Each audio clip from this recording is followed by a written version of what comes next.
Hello everyone. तो start करते हैं आज का लेक्चर नंबर 2 जो कि हमारा चल रहा था cell the unit of life का।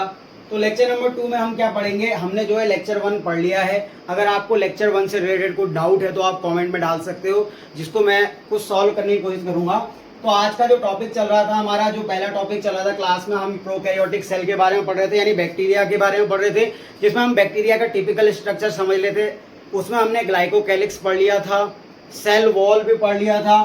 फिर उसके बाद हमने जो तीसरी मेम्ब्रेन देखी थी सेल मेम्ब्रेन, उसके बारे में पढ़ना है, जिसको और किस नाम से जानते हैं तो प्लाज्मा मेम्ब्रेन के नाम से भी इसी को जानते हैं। तो ये प्लाज्मा मेम्ब्रेन के बारे में पढ़ेंगे हम। और साथ में हम क्या पढ़ेंगे, इसी को जो है बायो मेम्ब्रेन भी कहते हैं। तो इसके कई सारे नाम हैं, तो आप याद कर सकते हो। तो अगर आपको वर्ड सुनने को मिले प्लाज्मा मेम्ब्रेन, तो बैक्टीरिया की प्लाज्मा मेम्ब्रेन किस तरह की होती है उसके ऊपर बात कर लेते हैं। तो देखो, प्लाज्मा मेम्ब्रेन जो होती है वो made up of lipid by layer, यानी कि जो मेम्ब्रेन होती है ना वो बाई लेयर में होती है, अर्थात बाई मतलब होता है 2 लेयर, और वो बनी किसकी होती है तो लिपिड की बनी होती है, इसलिए लिपिड बाई लेयर होता है। आपकी एनसीईआरटी में एक लाइन है जो लिपिड में भी कौन सा लिपिड है, तो आप जब ये बायोमोलिक्यूल पढ़ेंगे तो वहां पे आपको बताया गया है कि phospholipid is the main lipid होता है यहाँ पे। तो मेड अप ऑफ क्या कहते हैं लिपिड बाई लेयर, जो कि फॉस्फोलिपिड की होती है। जो पॉइंट है यहाँ समझने का वो ये समझना है, देखो एक मेम्ब्रेन ये है ना, मतलब सेल मेम्ब्रेन में एक लेयर ये है, एक लेयर ये है, तो टोटल कितनी हो गई, एक और एक 2 हो जाएगी। तो एक मेम्ब्रेन ऊपर को होती है, मतलब मेम्ब्रेन कह रहा हूँ, एक लेयर ऊपर होती है और दूसरी लेयर नीचे होती है। तो देखो एक और एक क्या हो गई, 2 हो गई, तो लिपिड की बाई लेयर होती है। और जो ये एक जो आपको दिख रहा है ना, ये एक को बोलते हैं मतलब फॉस्फोलिपिड। अब इस फॉस्फोलिपिड के स्ट्रक्चर को समझते हैं। तो फॉस्फोलिपिड में 2 चीजें पाई जाती हैं। एक तो पाया जाता है ये गोल गोल आपको सर्कल दिख रहा होगा, ये पोलर हेड होता है। और जो ये आपको नीचे लटकती हुई ये जो 2 ऐसे लटकते हुए दिख रहे हैं धागे जैसे, फाइबर जैसे, ये होती है उसकी टेल, जिसको बोलते हैं हाइड्रोफोबिक टेल कहते हैं। तो अगर आपको समझना है कि लिपिड की जो ये बाई लेयर होती है, एक लेयर ये एक लेयर ये मिलकर लिपिड बाई लेयर बनाती है, और ये एक जो बाई लेयर में जो आपको एक दिख रहा है, मैंने सर्कल किया है, या इसको सर्कल करूं, इसको फॉस्फोलिपिड कहते हैं। ये जो फॉस्फोलिपिड होता है ये बना होता है 2 पार्ट से। इसमें एक पोलर हेड होता है, जो पोलर हेड का मतलब क्या है यहाँ पे, हाइड्रोफिलिक। हाइड्रोफिलिक का मतलब देखो, हाइड्रो मतलब होता है वाटर और फिलिक मतलब होता है लविंग, यानी कि लव वाला। अब लव सुनते ही आपके मन में कुछ बातें आ रही होंगी, वो सब छोड़ो। हाइड्रो मतलब वाटर और फिलिक मतलब लव। तो इसको प्यार किससे है सर, इसको प्यार है वाटर से, हमको किससे है पता नहीं। तो देखो हाइड्रोफिलिक मतलब बोल रहा है ना, यानी ये वाटर को अपनी तरफ अट्रैक्ट करेगा। और ये वाला जो है नीचे वाली जो टेल दिख रही है, हाइड्रोफोबिक टेल है। और हाइड्रो मतलब होता है क्या कहते हैं वाटर, और फोबिक मतलब होता है डर, यानी एक आपने सुना होगा फोबिया मतलब डर होता है, यानी रिपेल करने वाला। तो जो इसकी टेल होती है हाइड्रोफोबिक टेल होती है। तो ये अपने को इस तरह से अरेंज करती है कि जो इसका वाटर लविंग वाला हिस्सा पोलर हेड है वो तो ऊपर की तरफ रहता है। अगर पोलर हेड ऊपर की तरफ है तो वाटर को अपनी तरफ अट्रैक्ट करेगा, यानी वाटर उसकी तरफ रहेगा। और ये जो उंगलियां, जैसे आप मान लो ये हाइड्रोफोबिक क्या था, नहीं हाइड्रोफिलिक हेड है इसका, ये मान लो ये जो आपको दिख रहा है हाइड्रोफिलिक हेड है, ये वाटर को अपनी तरफ अट्रैक्ट करेगा। और जो ये टेल आपको दिख रही है, 2 दिख रही है, देखो ये टेल है, ये क्या करेंगी, वाटर को रिपेल करेंगी। तो इस तरह से अरेंज होता है। अगर इसका स्ट्रक्चर देखो तो आप ये देखो, आपको दिख रहा है ये 2, तो ये क्या कर रहे हैं, वाटर को रिपेल कर रहे हैं, और हाइड्रोफोबिक हेड अब वाटर को अट्रैक्ट कर रहा है। तो इस वाला हिस्सा देखो पानी के कांटेक्ट से दूर है, पर ये वाला हिस्सा पानी के कांटेक्ट में है। तो ऐसे लिपिड की बाई लेयर बनी होती है, ताकि जो वाटर के कांटेक्ट वाला हिस्सा है वो हाइड्रोफोबिक नहीं हाइड्रोफिलिक जो है ऊपर की तरफ रहे। तो इसीलिए ये बताया जा रहा है कि cell membrane is similar in structural and function in both prokaryotic and eukaryotic cell. आपको एक पॉइंट और याद रखना होगा, क्या याद रखना होगा, कि यहाँ पे जो ये सेल मेम्ब्रेन होती है, चाहे वो प्रोकैरियोट की बात करें या यूकैरियोट की बात करें, दोनों में स्ट्रक्चरली और फंक्शनली सेम होती है, यानी कि उनका स्ट्रक्चर भी कुछ इसी तरीके का होता है। यूकैरियोट में आप सोच रहे हैं हमको प्रोकैरियोट की सेल मेम्ब्रेन पढ़ा रहे हैं, तो क्या यूकैरियोट में नहीं पढ़ाएंगे, पढ़ाएंगे। मतलब क्या है, देखो पढ़ाएंगे दोनों जगह, पर इनका स्ट्रक्चर और क्या कहते हैं फंक्शन सेम होता है। तो सर यहीं पे कवर कर दो। अभी हमें देखो आपकी एनसीईआरटी में बैक्टीरिया के बारे में दिया है, वहाँ पे सेल मेम्ब्रेन का बहुत छोटा टॉपिक दे रखा है। जब आप यूकैरियोट की मेम्ब्रेन को पढ़ोगे तो बहुत बढ़िया से पढ़ोगे, डिटेल में पढ़ोगे। आप वहाँ पे जो है एक प्लाज्मा मेम्ब्रेन का मॉडल पढ़ोगे, यूकैरियोट में मतलब सेल मेम्ब्रेन का मॉडल, फ्लूइड मोज़ेक मॉडल पढ़ोगे। बहुत सारे मॉडल प्रपोज किए गए थे, उसमें एक सैंडविच मॉडल भी था। तो ये सारे मॉडल कहाँ पढ़ोगे आप, यूकैरियोटिक के केस में पढ़ोगे। तो अगर आप यूकैरियोटिक के प्लाज्मा मेम्ब्रेन पढ़ोगे तो साथ में आपने प्रोकैरियोटिक की प्लाज्मा मेम्ब्रेन भी पढ़ ली, क्योंकि ये दोनों क्या होती है, स्ट्रक्चरली एंड फंक्शनली सेम होती है। तो सर यही पढ़ा दो। पर आप फिर कहोगे हमारी एनसीईआरटी में यहाँ नहीं दिया है, ये तो आगे दिया, तो एनसीईआरटी को भी लेके चलना है ना। तो यहाँ पे एनसीईआरटी ने लिखा है कि plasma membrane is selective permeable. Sir अब इसका मतलब क्या होता है सेलेक्टिव परमिएबल, इसका मतलब बताओ। देखो परमिएबल मतलब होता है किसी चीज के लिए, परमिएबल मतलब उसके लिए होना, ठीक है, और सिलेक्टिव मतलब कुछ चीजों के लिए। देखो प्लाज्मा मेम्ब्रेन के बीच में आपको थोड़ा थोड़ा गैप दिख रहा है ना, मतलब इसमें से कुछ चीजें जा सकती है, जैसे वाटर जा सकता है यहाँ से, और कई चीजें हैं यहाँ से, गैसेस जा सकती है, मतलब कुछ चीजों को ये अलाउ करता है। मतलब परमिएबल का मतलब क्या होता है कि किसी चीज को अलाउ करना, पर मैंने वहां पे लगा दिया सेलेक्टिव, मतलब ये सबको अलाउ नहीं करेगा। ऐसा नहीं कि कोई भी चीज इससे आसानी से चले जाए, मतलब कुछ चीजों को ये सेलेक्ट कर सकता है। अगर कुछ चीजों को ये सेलेक्ट कर सकता है तो इसके पास किस प्रकार का नेचर हुआ सर, सेलेक्टिव परमिएबल नेचर। तो अगर आपसे पूछा जाए कि सर इसमें एनसीईआरटी में लिखा है कि plasma membrane is selective permeable, इसका मतलब सम मॉलिक्यूल्स या गैसेस या वाटर को ये अलाउ करता है जाने के लिए, पर कुछ को नहीं करता, इसलिए क्या है सेलेक्टिव परमिएबल होता है इन नेचर, और इंटरैक्ट करता है विद आउटसाइड द वर्ल्ड। इसका मतलब क्या है, देखो ये वाला जो आपको दिख रहा है पोलर हेड, ये किसकी कांटेक्ट में सर, ऊपर वाटर के कांटेक्ट में है, यानी आउटसाइड द वर्ल्ड, यानी ये किससे कनेक्ट कांटेक्ट कर रहा है, आउटसाइड द वर्ल्ड। और दिस मेम्ब्रेन इज सिमिलर, ये देखो लाइन वही लिखी है NCERT, structurally of the eukaryote. तो यहां तक आपको समझ में आ गया होगा। तो हमने जो है थर्ड स्ट्रक्चर को भी पढ़ लिया। पसीना बहुत आ रहा है गर्मी में, अब ऐसा नहीं कि मैं तूफान पंखा चला लूं, क्योंकि फिर जो है आवाज जो बिगड़ जाएगी। छत पंखा ही चल रहा है, वो भी मेरी मजबूरी है, नहीं तो आप देख सकते हो कितना पसीना आ जाएगा। तो अगला स्ट्रक्चर बात करते हैं चौथा, फ्लैजिला के बारे में। अब ये फ्लैजिला होता क्या है, इसके बारे में भी कुछ बताओ।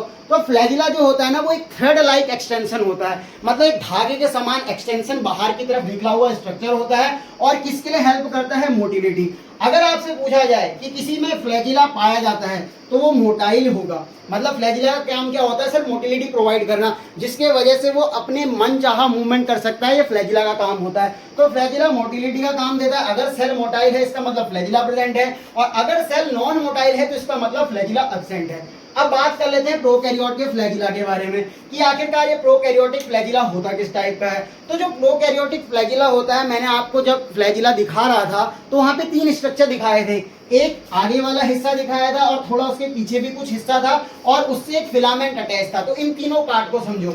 ये जो आगे वाला हिस्सा होता है, जो प्लाज्मा मेम्ब्रेन के साथ डायरेक्ट कांटेक्ट में होता है या उससे अटैच होता है, तो उसको बोलते हैं बेसल बॉडी।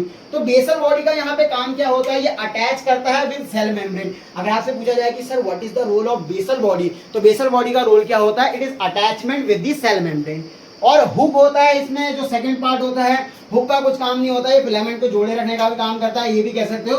तो इसके 3 पार्ट हैं, एक तो आप बोलोगे बेसल बॉडी, हुक और फिलामेंट। और जो फिलामेंट होता है ना, ये लॉन्गेस्ट पार्ट होता है, सबसे लंबा पार्ट होता है फिलामेंट। तो अगर पूछा जाए कि all 3 parts of flagella are made up of, अगर आपसे पूछा जाए कि प्रोकैरियोटिक में जो तीनों पार्ट हैं फ्लैजिला के, वो किससे मिले हैं, तो सर फ्लैजिलिन प्रोटीन से मिलकर बनते हैं। तो all 3 parts of flagella are made up of flagellin protein. अब क्या होता है कि बात कर लेते हैं, देखो फ्लैजिला सिर्फ प्रोकैरियोट में नहीं पाया जाता, यूकैरियोट के में भी पाया जाता है। तो यूकैरियोटिक और प्रोकैरियोटिक फ्लैजिला को आपस में कंपेयर कर लेते हैं, ताकि आपको जो है एक अच्छा से समझ में आ जाए। तो यूकैरियोटिक फ्लैजिला में क्या होता है सर, यूकैरियोटिक फ्लैजिला, यहाँ पे तो फ्लैजिलिन प्रोटीन का था प्रोकैरियोटिक केस में, बट यहाँ पे जो प्रोटीन होती है वो होती है ट्यूबुलिन प्रोटीन। तो आप लिख सकते हो कि eukaryotic flagella are made up of tubulin protein. और ये आपको पता है कि इसका जो प्रोकैरियोटिक का होता है वो मेड अप ऑफ होता है फ्लैजिलिन प्रोटीन। ये अंतर समझ में आया। दूसरा अंतर क्या है कि जो यूकैरियोटिक का फ्लैजिला होता है उसमें फिलामेंट होता है और बेसल बॉडी होता है, हुक एब्सेंट होता है। ऐसा नहीं कि आप यूकैरियोटिक के फ्लैजिला में भी हुक देखेंगे। तो अगर आपसे पूछा जाए कि यूकैरियोटिक फ्लैजिला में क्या चीज एब्सेंट होता है, तो हुक एब्सेंट होता है, और क्या चीज प्रेजेंट होता है, फिलामेंट और बेसल बॉडी। उसके बाद करें प्रोकैरियोटिक फ्लैजिला की, ये मेड अप ऑफ होता है फ्लैजिलिन प्रोटीन, और ये तीनों चीजों से मिलकर बनता है बेसल बॉडी, हुक, फिलामेंट। आप ऐसा कोई यूकैरियोटिक फ्लैजिला का एग्जांपल दे सकते हैं जो हमारी बॉडी में भी पाया जाता है? हाँ सर, स्पर्म में एक ऐसा है यूकैरियोट में जो क्या कहते हैं, जो फ्लैजिला कंटेन करता है। तो आप उसमें भी बोल सकते हैं कि वो ट्यूबुलिन प्रोटीन का बना होगा, उसमें हुक एब्सेंट होगा। अब जो अगला टॉपिक है वो है number of flagella and position और अरेंजमेंट, कि नंबर ऑफ फ्लैजिला कितने हैं, किस तरह उसकी पोजीशन है और अरेंजमेंट क्या है। उसके बेस पे जो बैक्टीरिया होते हैं वो आपके सामने लिखे हुए हैं। एक मतलब इसमें लिखा है मोनोट्राइकस। देखो ट्राइकस का मतलब क्या होता है सर, हमने मोनोट्राइकस दिखा है, ट्राइकस का मतलब बताओ। ट्राइकस मतलब होता है फ्लैजिला। तो अगर ट्राइकस का मतलब फ्लैजिला है, मोनो मतलब होगा सिंगल। तो अगर एक फ्लैजिला पाया जाए बैक्टीरिया में तो उसको बोलते हैं मोनोट्राइकस। अगर 2 फ्लैजिला पाए जाएंगे तो एम्फीट्राइकस। 3 मतलब क्या कहते हैं, 3 नहीं, मतलब एक पाया गया मोनोट्राइकस, 2 पाए गए एम्फीट्राइकस। दोनों तरफ यानी इस तरफ से भी निकले, इस तरफ से भी निकले, मान लो मैं बैक्टीरिया बीच में खड़ा हूँ, मेरे इधर से भी फ्लैजिला निकल रहे हैं, इधर से भी फ्लैजिला निकल रहे हैं, तो दोनों पार्ट से फ्लैजिला निकल रहे हैं, तो इसको बोलते हैं लोफोट्राइकस। तो लोफोट्राइकस क्या होता है, दोनों पार्ट में फ्लैजिला हो। इसका एग्जांपल आपकी एनसीईआरटी में दिया है, देखो आप चैप्टर नंबर 2 खोलो बायोलॉजिकल क्लासिफिकेशन का, क्लास 11 की एनसीईआरटी में 3rd पेज में आपको दिखेगा कि स्पिरिलियम नाम का एग्जांपल दिया है, वो लोफोट्राइकस का एग्जांपल है। तो अगर आपसे पूछा जाए कि लोफोट्राइकस का क्या होता है, दोनों तरफ से बंच ऑफ फ्लैजिला निकलते हैं, तो एग्जांपल है स्पिरिलियम। तो उसके बाद बात कर लेते हैं पेरीट्राइकस। पेरी मतलब होता है चारों ओर, पेरीफेरी कहते नहीं, मेरे पेरीफेरी में बहुत गर्मी है, मतलब मेरे चारों तरफ बहुत सारी गर्मी है, तो पसीना बहुत ज्यादा आ रहा है। तो पेरीट्राइकस का जो एग्जांपल है, आप सब जानते हैं, इस बैक्टीरिया से काफी परिचित सुपरिचित होंगे, तो इसका एग्जांपल है ई कोलाई, इस्चेरिचिया कोलाई कहते हैं। अब एक होता है ए ट्राइकस, जो मैं बता रहा था कि जो फ्लैजिला जिसमें नहीं पाया जाता है, यानी कि वो मूवमेंट में मदद नहीं कर रहा होगा, तो नो फ्लैजिला। तो इसके एग्जांपल आपके एनसीईआरटी में दिए गए हैं। और ये वाले जैसे साइनोबैक्टीरिया आपके उसमें एग्जांपल दिया गया है, तो साइनोबैक्टीरिया क्या होता है सर, नॉन मोटाइल होता है। कोकस वही बायोलॉजिकल क्लासिफिकेशन में देख सकते हैं, विब्रियो और माइकोप्लाज्मा जिसमें सेल वॉल भी नहीं होती है, और साथ में क्या कहते हैं, फ्लैजिला भी नहीं होता है। तो ये ए ट्राइकस के एग्जांपल हैं, तो आप इसको नोट करो और फिर आगे बढ़ते हैं। तो अगले स्ट्रक्चर की तरफ चलते हैं बैक्टीरिया की। वो जो स्ट्रक्चर है वो है पिलाई और फिम्ब्रिये। देखो इसको कंपैरेटिव वे में समझ लेंगे, क्योंकि पिलाई और फिम्ब्रिये लगभग देखो कैसे होते हैं इसके बारे में समझते हैं। देखो पिलाई जो होता है ना, वो मैंने आपको बताया था कि देखो प्लाज्मा मेम्ब्रेन क्या होता है, कभी कभी इनवर्ट फोल्डिंग कर लेती है, और उसमें क्या कहते हैं, बहुत सारे पिगमेंट अटैच हो जाते हैं। तो क्रोमेटोफोर था जो साइटोप्लाज्म के अंदर की तरफ था। रुक जाओ सर, सांस लो। हाँ, और क्या बताई थी कि और फोल्डिंग हमने मीसोसोम के बारे में बताई थी। तो पिलाई भी क्या कहते हैं, जिस हिसाब से प्लाज्मा मेम्ब्रेन से ही निकलती है। तो पिलाई क्या होता है, इसका जो स्ट्रक्चर होता है पहले आप वो समझो। तो ये आपको क्या दिख रहा है, ये देखो इस स्ट्रक्चर को समझो। तो ये स्ट्रक्चर आपको कैसा दिख रहा है सर, ट्यूब के समान दिख रहा है। तो इसका जो शेप होता है वो होता है ट्यूब्यूलर, इसीलिए मैंने यहाँ पे लिखा है कि शेप क्या है, tubular. Made up of special protein, जो कि बनी होती है पिलीन प्रोटीन की। तो पिलाई आपसे पूछा जाए किससे बनी होती है, तो पिलीन नामक एक प्रोटीन होती है, उससे बनी होती है। और कह रहा है इसका जो रोल है ना, अगर आपसे पूछा जाए कि इसका क्या रोल है, मतलब पिलाई का, तो ये रोल करता है सर सेक्सुअल रिप्रोडक्शन में। यानी जब दो बैक्टीरिया आपस में कांटेक्ट में आते हैं, तो मीटिंग के टाइम पे क्या होता है ना, जो पिलाई होता है वो सेक्सुअल रिप्रोडक्शन में हेल्प करता है। सर सेक्सुअल रिप्रोडक्शन में किस प्रकार से हेल्प करेगा, तो देखो ये बैक्टीरिया बनाया हुआ है टेढ़ा मेढ़ा सा, ये जो दिख रहे हैं आपको, ये झींगा लाला हु नहीं कर रहा है, नाच नहीं रहा है, ये इसमें पिलाई पाए गए हैं। तो एक बैक्टीरिया ऐसा है जिसमें क्या कहते हैं, बहुत सारे पिलाई हैं, और इसमें आपको ये दिख रहा होगा कि इसका न्यूक्लियोइड है, और साथ में ये जो दो गोले गोले मतलब दिख रहे हैं, एक गोले के अंदर एक और गोला, तो ये क्या है, प्लाज्मिड है। तो प्लाज्मिड भी क्या होता है, एक प्रकार से एक्स्ट्रा क्रोमोसोमल डीएनए होता है। जो ये तो मेन डीएनए है, उसके अलावा जो डीएनए पाया जाता है ना, वो एक्स्ट्रा मटेरियल होता है उसका। तो ये प्लाज्मिड भी अगर एक बैक्टीरिया से दूसरे बैक्टीरिया में, जिसमें सिर्फ न्यूक्लियोइड है यानी प्लाज्मिड एब्सेंट है, तो अगर एक प्लाज्मिड का दूसरे बैक्टीरिया के मतलब जाना, यानी इस बैक्टीरिया का इस बैक्टीरिया में प्लाज्मिड का ट्रांसफर होना भी क्या होता है सर, एक प्रकार का सेक्सुअल रिप्रोडक्शन होता है।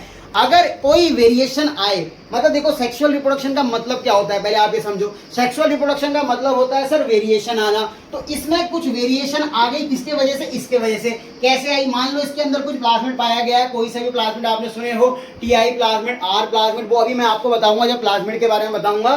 तो ये प्लाज्मिड अगर इधर से ट्रांसफर हो जाए इसमें, तो इसने क्या किया, इधर से इधर पे आने पर तो एक प्रकार से चेंजेस आए, तो सेक्सुअल रिप्रोडक्शन हुई। अब सर इसमें पिलाई का क्या रोल होता है, देखो जो पिलाई होती है ना, वो पिलाई बनाती है कॉन्जुगेशन ट्यूब। अब ये कॉन्जुगेशन क्या होता है आप पढ़ेंगे आगे, जब बैक्टीरिया का रिप्रोडक्शन पढ़ेंगे, तो एक कॉन्जुगेशन, ट्रांसफॉर्मेशन, ट्रांसजेक्शन जब पढ़ोगे। पर मैं आपको अभी सिंपली बताता हूँ कि जब एक बैक्टीरिया दूसरे बैक्टीरिया के कॉन्टैक्ट में आता है, तो जिस बैक्टीरिया के पास पिलाई होती है, वो पिलाई क्या होती है ना, वो कॉन्जुगेशन ट्यूब बनाने में मदद करती है, यानी आपस में कनेक्ट करने का काम करते हैं। मान लो एक बैक्टीरिया ये घूम रहा है, इसके पास पिलाई है, इसके पास पिलाई नहीं है, और इसमें प्लाज्मिड है, तो ये पिलाई क्या करेंगे ना, आइडेंटिफाई करेंगे, इसको पकड़ने का काम करेंगी, और एक कॉन्जुगेशन ट्यूब बनाएंगी। जैसे ही ये ट्यूब बनी, तो यहाँ से प्लाज्मिड जो है इस तरफ आ जाएगा, तो ये एक प्रकार से ट्रांसफर हुआ ना।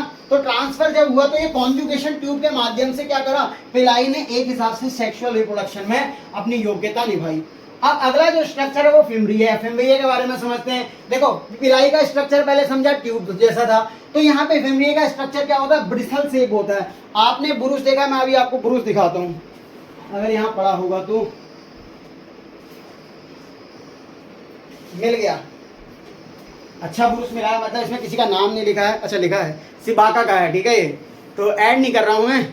तो ये देखो ये ब्रिसल दिख रहे हैं आपको, ये ब्रिसल शेप, तो ये इसी तरह का फिमरिय होता है। देखो फिमरिय क्या है, ब्रिसल शेप है, यानी इसमें भी ब्रिसल जैसे पाए जाते हैं, तो फिमरिय क्या है, ब्रिसल शेप है। ये होता कैसा, स्प्राउटिंग ऑफ दी सेल, मतलब सेल के चारों तरफ बिखरा ऐसा रहता है, स्प्राउट हुआ रहता है, फैला रहता है, और पिलाई का नंबर कम होता है, पिलाई कम हो सकती है, बट फिमरिय का नंबर मोर इन नंबर होते हैं। रोल क्या होता है, रोल इसका ये होता है कि अटैचमेंट में हेल्प करता है। मान लो ये होस्ट है तो उसमें अटैचमेंट में हेल्प करेगा।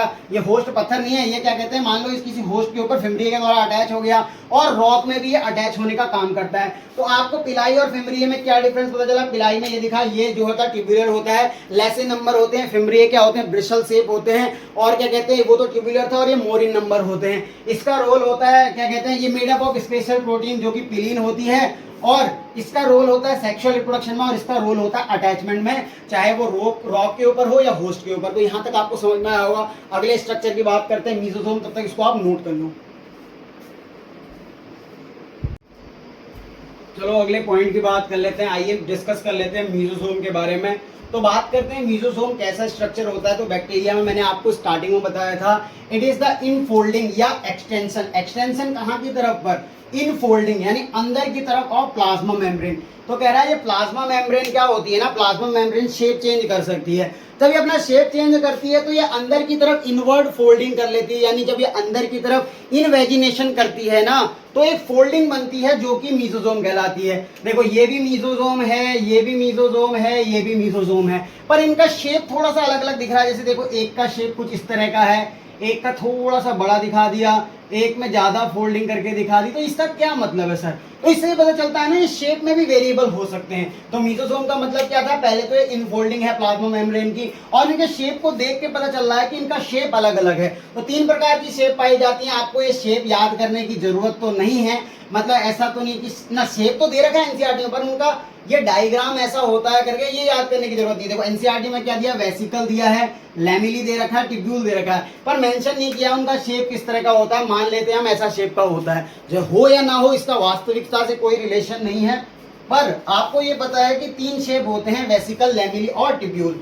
और मीजोसोम का काम क्या होता है, तो मीजोसोम इंक्रीज करता है सरफेस एरिया। सरफेस एरिया कैसे बढ़ाएगा, देखो प्लाज्मा मेम्ब्रेन काफी बड़ा स्ट्रक्चर है, अगर प्लाज्मा मेम्ब्रेन काफी बड़ा स्ट्रक्चर है तो उसको जो है इतने बड़े एरिया में वो चीज रखी है। आपको मैं एक एग्जांपल देता हूं कागज के एग्जांपल से, तो 1 सेकंड रुकना, मैं कागज का एग्जांपल लेके आता हूं, उसके लिए मुझे थोड़ा सा पेज की जरूरत पड़ेगी, तो कोई नहीं, एग्जाम्पल बताने के लिए सब कुछ जायज है। मान लो इतना बड़ा प्लाज्मा मेम्ब्रेन है ना, जैसे आपने माइक्रोविलाई पढ़ा था, माइक्रोविलाई फोल्डिंग होती है, सरफेस एरिया बढ़ाती है। मान लो इतना बड़ा कागज है, इस पे मैं कोई चीज एब्जॉर्ब कर रहा हूँ, तो देखो इतनी जगह चाहिए एब्जॉर्प्शन के लिए, पर अगर मैं इसको जो है मोड़ मार के इसका जो है शेप बदल दूं, देखो ऐसे मोड़ा, ऐसे मोड़ा, फिर ऐसे मोड़ा, फिर ऐसे मोड़ा, सर ये कर क्या रहे हो आप, मोड़ क्यों रहे हो, हाई दिखा रहा हूँ, इसका नतीजा क्या निकलेगा। मान लो ये जो प्लाज्मा मेम्ब्रेन था मैंने इस तरह फोल्ड कर दिया, अब देखो इसके नीचे उभार आ गए ना, तो इसने जगह देखो, जो इतनी बड़ी जगह थी वो उसने इतनी कम जगह में घेर लिया। इतनी बड़ी जगह थी पहले, इसमें कोई चीज़ एब्जॉर्ब हो रही थी, अब वो इतनी सी जगह में एब्जॉर्ब हो गई। तो देखो इतनी सी जगह घट गई ना, और उस जगह पे ज्यादा चीज एब्जॉर्ब हो रही है। मान लो एक गड्ढे वाली जगह पे मैं ज्यादा चीज गिरा सकता हूं, तो इसने क्या बढ़ाया, एब्जॉर्प्शन एरिया बढ़ाया। तो मीजोसोम का जो वर्क होता है, देखो कितना चीजें आपको बतानी पड़ती है। तो मीजोसोम इंक्रीज करता है सरफेस एरिया को, और ये पॉइंट आप याद रखो या ना रखो, देखो मैं लिखने के लिए लिख दूंगा, पर आपकी एनसीईआरटी में नहीं है तो मत याद करना। ये मेनली वेल डेवलप्ड होता है ग्राम पॉजिटिव बैक्टीरिया में। तो अब मीजोसोम का फंक्शन समझ में आ गया है, अब इसके रोल को समझते हैं, मतलब मीजोसोम के बारे में समझ में आ गया, रोल को समझो। पहला कह रहा है help in DNA replication and cell division and distribution to daughter cell. इसका क्या मतलब है, ये कह रहा है डीएनए रेप्लिकेशन। डीएनए रेप्लिकेशन का क्या मतलब होता है सर, अभी तो आपने रेप्लिकेशन का मतलब ही नहीं बताया। देखो सेल साइकिल में आप पढ़ोगे कि डीएनए क्या होता है, रेप्लिकेट करके अपनी जैसी कॉपी बनाता है, तो उसे बोलते हैं DNA replication. Central dogma of molecular biology class 12th का जो 6 चैप्टर था, एनसीईआरटी चेंज हो गई तो शायद वो 5th चैप्टर हो चुका है। उसमें आप पढ़ोगे central dogma of molecular biology, DNA से डीएनए का बनना, डीएनए रेप्लिकेशन, डीएनए से एमआरएनए का बनना ट्रांसक्रिप्शन, और एमआरएनए से प्रोटीन का बनना ट्रांसलेशन। तो ये आप वहां पे पढ़ोगे। बट अभी आपको ये पता है कि ये हेल्प कर रहा है डीएनए रेप्लिकेशन में, सेल को डिवाइड करने में और डिस्ट्रीब्यूशन टू डॉटर सेल। एक एग्जांपल से चित्र के माध्यम से समझते हैं। देखो स्टार्टिंग में क्या है, ये एक सेल थी, मतलब एक बैक्टीरियल सेल थी, उसमें ये मीजोसोम पाया था। तो न्यूक्लियोइड सबसे पहले क्या करता है, न्यूक्लियोइड अटैच होता है मीजोसोम से। तो फर्स्ट स्टेप में न्यूक्लियोइड अटैच विद मीजोसोम। अब क्या होगा, इस मीजोसोम से अगर डीएनए अटैच हो गया तो ये डीएनए को रेप्लिकेट करेगा, यानी डीएनए 2 भागों में बटेगा, डीएनए की कॉपी बनी। फिर क्या होगा, मीजोसोम भी डिवाइड करने लगेगा और एक दूसरे से दूर जाने पड़ेंगे। जैसे ये दूर जाने लगेंगे तो न्यूक्लियोइड भी आपस में दूर जाएंगे और नीचे की तरफ को आ जाएंगे, हटेंगे, और उनके बीच में फरो बन जाएगी और एक टाइम आएगा सेल डिवाइड कर जाएगा। तो इस बैक्टीरिया का अलग मीजोसोम और क्या कहते हैं न्यूक्लियोइड हो गया, और इस बैक्टीरिया का अलग मीजोसोम और न्यूक्लियोइड हो गया। तो बेसिकली इसने किया क्या, हेल्प की किसमें, न्यूक्लियोइड के डुप्लीकेशन में, उसको अलग अलग डॉटर सेल में भेजने में, और बाद में सेल डिवीजन में। तो पहला पॉइंट समझ में आया। मीजोसोम इंक्रीज करता है सरफेस एरिया, ये तो आपको समझ में आ गया भाई। इनवर्ट फोल्डिंग है तो सरफेस एरिया को बढ़ा रही है। जैसे माइक्रोविलाई भी सरफेस एरिया बढ़ाती थी, मान लो इतनी बड़े प्लाज्मा मेम्ब्रेन में कोई चीज इकट्ठा करने में दिक्कत आ रही है, मैंने इसको फोल्ड करके कर दिया तो अब कम जगह हो गई, और इस कम जगह में उतनी ही ज्यादा अब्जॉर्प्शन कर पा रहे हैं। तो ये सरफेस एरिया को बढ़ाती है बाय फोल्डिंग, फोल्डिंग के माध्यम से सरफेस एरिया को बढ़ाती है। बट इसमें कुछ एंजाइम अटैच होते हैं। अगर एंजाइम अटैच है तो किसके अटैच हैं, तो एंजाइम यहाँ पे रेस्पिरेशन में हेल्प करते हैं, तो एंजाइम अटैच फॉर रेस्पिरेशन। दूसरा पॉइंट भी क्लियर है, हेल्प इन सिक्रीशन। सर ये सिक्रीशन में कैसे काम करती है, देखो हेल्प कैसे करेगी सिक्रीशन में। मान लो ये कोई आपके सामने मतलब बैक्टीरियल सेल है, उसमें मीजोसोम है, तो सबसे पहले मीजोसोम क्या करता है ना, ये मान लो उसके पास फूड पार्टिकल जो उसको बाहर सिक्रीट करना है, या कोई भी अवशिष्ट पदार्थ है उसको बाहर सिक्रीट करना है, तो मीजोसोम पहले अंदर की तरफ एक और फोल्डिंग बनाएगा, और ये इस फूड पार्टिकल जो ये अवशिष्ट है इसको कैप्चर करेगा, और यहाँ पे वेसिकल की तरह बना के, मतलब ऐसा कुछ बना के, और ये मीजोसोम जैसे, और ये फिर इसको बाहर फेंक देगा। तो ये क्या काम करने का काम कर रहा है सर, सिक्रीशन का काम कर रहा है। तो मीजोसोम का एक फंक्शन आपको समझ में आया, सिक्रीशन, ये हो गया। फिर उसके बाद help in cell wall formation. अब इसको कैसे एक्सप्लेन करोगे, तो सेल वॉल फॉर्मेशन सीधा है कि आप ऐसा करो कि हाँ, यहां से कुछ उसने पदार्थ उठाए जो चाहिए थे उसे, और इसने क्या करा, इस सेल वॉल के ऊपर डिपोजिशन करने लगा। पहले से एक सेल वॉल थी, अब दूसरी सेल वॉल इसके ऊपर आने लगी, यानी सेकेंडरी वॉल फॉर्मेशन कर रहा है। तो बेसिकली ये हेल्प किसमें कर रहा है, सेल वॉल के फॉर्मेशन में। अब एक और पॉइंट इंपॉर्टेंट है, जो देख लो आपकी एनसीईआरटी में शायद नहीं लिखा होगा, कि ये कह रहा है माइटोकॉन्ड्रिया लाइक स्ट्रक्चर है। सर ये माइटोकॉन्ड्रिया लाइक स्ट्रक्चर कैसे, इसको एक्सप्लेन करो। देखो माइटोकॉन्ड्रिया का आपने फोटो देखा है, सर माइटोकॉन्ड्रिया कुछ इस तरह से दिखता है। ये है हमारा प्यारा सा माइटोकॉन्ड्रिया। इस माइटोकॉन्ड्रिया में आउटर सरफेस और इनर सरफेस होता है, जिसमें प्लाज्मा मेम्ब्रेन इनवर्ड फोल्डिंग करती है। कुछ ऐसा फोटो आपने देखा होगा, ये अंदर की तरफ। तो ये अंदर की तरफ जो ये फोल्डिंग है, ये क्या करती है, एब्जॉर्प्शन एरिया बढ़ाती है। और यहाँ पे भी देखो अंदर की तरफ फोल्डिंग क्या कर रही है, एब्जॉर्प्शन एरिया बढ़ा रही है। बट यहाँ पे जो ये अंदर की तरफ उभार होता है, इसको क्रिस्टी बोलते हैं। सिंगुलर क्रिस्टी होता है और प्लूरल क्रिस्टे, जो भी कहना चाहो, तो ये इस तरह से होता है। तो देखो बेसिकली इसका काम क्या होता है, इसमें भी एंजाइम अटैच होते हैं, F0 F1 चैनल होते हैं, हेल्प करता है रेस्पिरेशन में, और कई सारी साइकिल्स इसमें चलती हैं, और काय के काम आता है, मतलब ये प्लाज्मा मेम्ब्रेन में जो इनर फोल्डिंग है उसको बढ़ाता है। तो देखो आपने ये स्ट्रक्चर कुछ मैच कर रहा है क्या, ये मैच कर रहा है, इसीलिए माइटोकॉन्ड्रिया लाइक स्ट्रक्चर है। तो एक बार मीजोसोम के फंक्शन को फिर से समझते हैं। मीजोसोम क्या होता है, mesosome it is the extension और infolding of plasma membrane. Shape इसके वेरिएबल हो सकते हैं, एक हो सकता है vesicle, lamellae, tubule. Mesosome increase करता है surface area, mainly well developed in gram positive bacteria. Role of mesosome help in DNA replication, cell division and distribution to the daughter cell. उसका डायग्राम आपके सामने है। मीजोसोम इंक्रीज करता है surface area, कैसे increase करता है, तो फोल्डिंग से, और इसमें एंजाइम्स अटैच होते हैं जो कि किसमें हेल्प करते हैं, ये देखो enzyme attach on help in respiration. फिर अगला पॉइंट है हेल्प इन सिक्रीशन। तो यहाँ पे देखो वेसिकल की फॉर्म में बनाया और उसे सिक्रीट कर दिया। फिर है help in cell wall formation, तो इसने बाहर जो है डिपॉजिट करना शुरू किया, सेल वॉल फॉर्मेशन करा, और माइटोकॉन्ड्रिया लाइक स्ट्रक्चर है।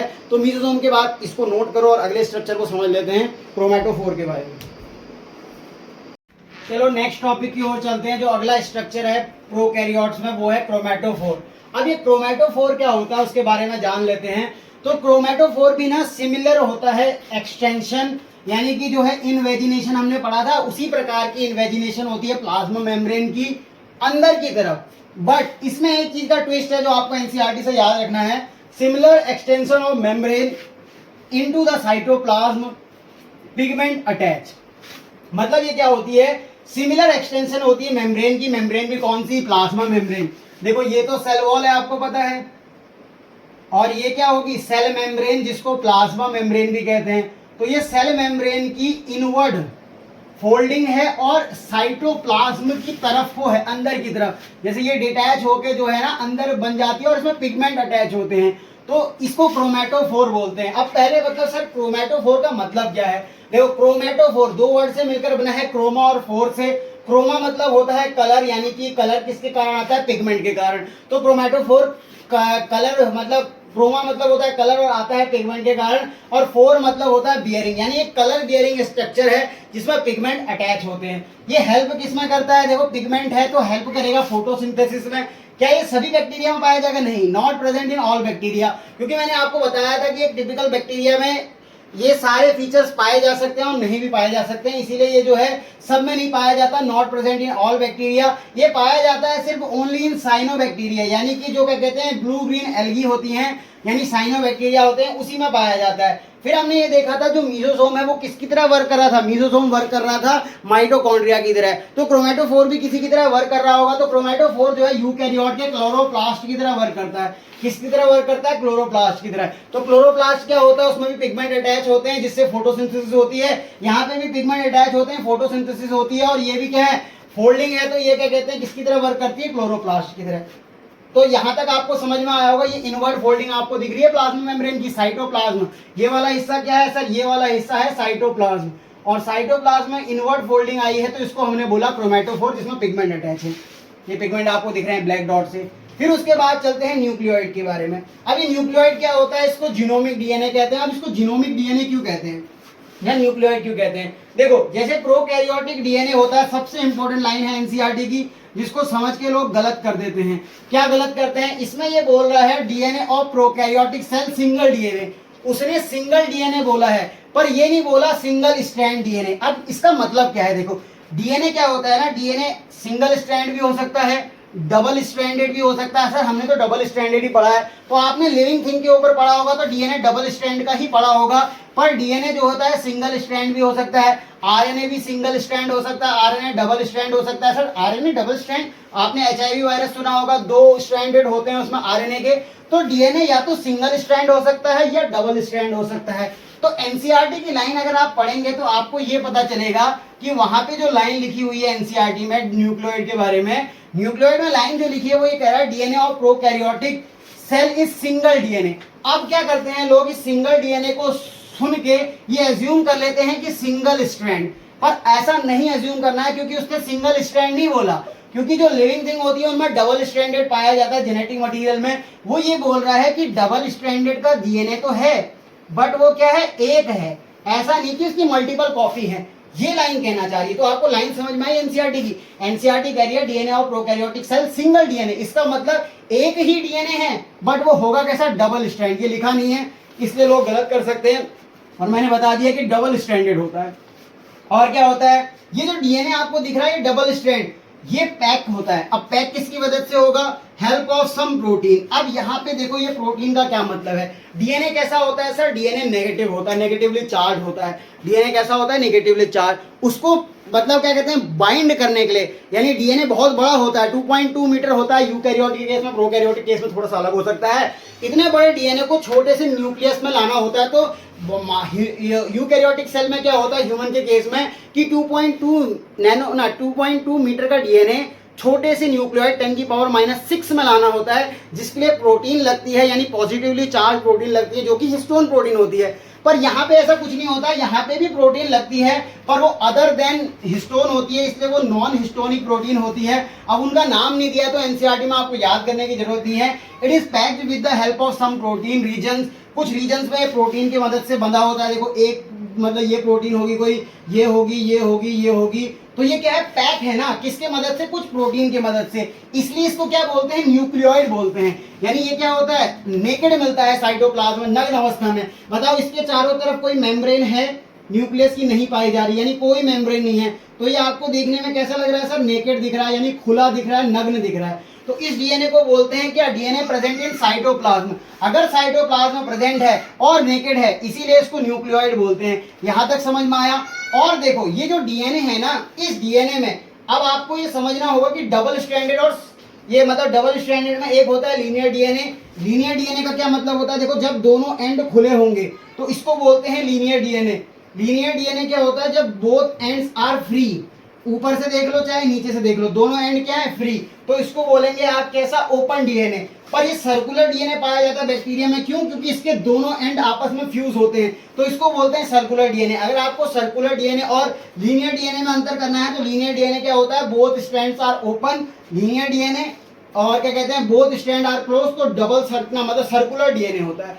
अब all necessary gene are present, इस डीएनए में क्या होगा, सारी नेसेसरी जितनी उसको जरूरत है, मान लो प्रोटीन बनाने के लिए जीन चाहिए, किसी भी प्रकार की जीन चाहिए, कोई भी कैरेक्टर एक्सप्रेस करना है, कोई भी फिनोटाइप दिखाना है, तो वो सारे किस में पाए जाते हैं, न्यूक्लियोइड में पाए जाते हैं। ऑल नेसेसरी यानी जितनी जरूरत की चीज है वो किस में पाई जाएगी, न्यूक्लियोइड में पाई जाएगी, इसीलिए इसको क्या बोलते हैं, जीनोमिक डीएनए। जीनोमिक डीएनए क्यों बोलते हैं, समझ में आया। देखो एक बार रिवाइज कर देता हूं, पहले हमने ये पढ़ा क्रोमेटोफोर। क्रोमेटोफोर क्या होता है, सिमिलर एक्सटेंशन होती है प्लाज्मा मेम्ब्रेन की, इनवर्ट होती है इनटू द साइटोप्लाज्म जिसमें पिगमेंट अटैच होते हैं, हेल्प करता है फोटोसिंथेसिस में, प्रेजेंट सभी बैक्टीरिया में नहीं होता है, सिर्फ कुछ ही बैक्टीरिया में प्रेजेंट होता है जिनमें फोटोसिंथेसिस होती है। उसके एग्जांपल साइनोबैक्टीरिया है, ये ए ट्राइकस बैक्टीरिया का एग्जांपल भी था जो हमने थोड़ी देर पहले समझा था। तो साइनोबैक्टीरिया में ब्लू ग्रीन एल्गी में पाया जाएगा, वर्क करेगा क्लोरोप्लास्ट की तरह। फिर न्यूक्लियोइड को समझा, न्यूक्लियोइड को जो है जीनोमिक डीएनए कहते हैं। क्यों कहते हैं, क्योंकि ऑल नेसेसरी जीन प्रेजेंट होते हैं न्यूक्लियोइड में, इसीलिए इसको जीनोमिक डीएनए कहते हैं। हमने फिर लीनियर और सर्कुलर स्ट्रैंड के बारे में समझा।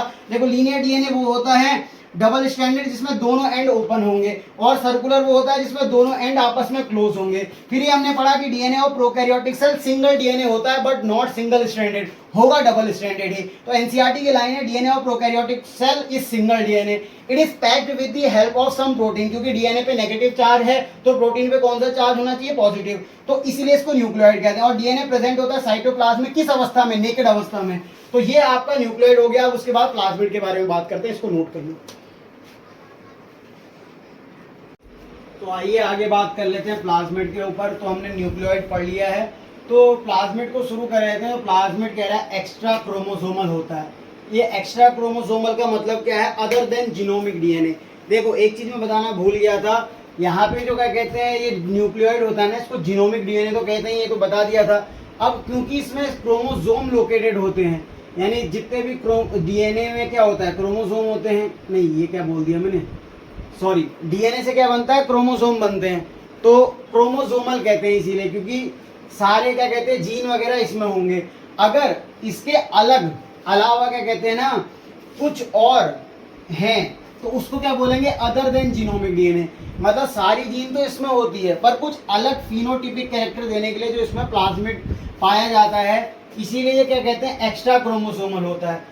जैसे न्यूक्लियोइड सर्कुलर होता है, मतलब कि उसके दोनों एंड आपस में फ्यूज करते हैं, क्योंकि मैंने आपको बताया था सर्कुलर का मतलब क्या होता है, जब दोनों स्ट्रैंड आपस में फ्यूज कर जाएं तो उसको बोलते हैं सर्कुलर। तो ये भी ठीक उसी तरीके से होता है प्लाज्मिड भी। और क्या होता है, ये भी डबल स्ट्रैंडेड होता है। देखो न्यूक्लियोइड भी हमारा डबल स्ट्रैंडेड था, ठीक उसी प्रकार से हमारा प्लाज्मिड भी क्या होता है, डबल स्ट्रैंडेड होता है, सेल्फ रेप्लिकेटिंग होता है। अब इसका क्या मतलब है, देखो डीएनए क्या करता है, डीएनए से डीएनए बनता है तो इसको बोलते हैं रेप्लिकेशन।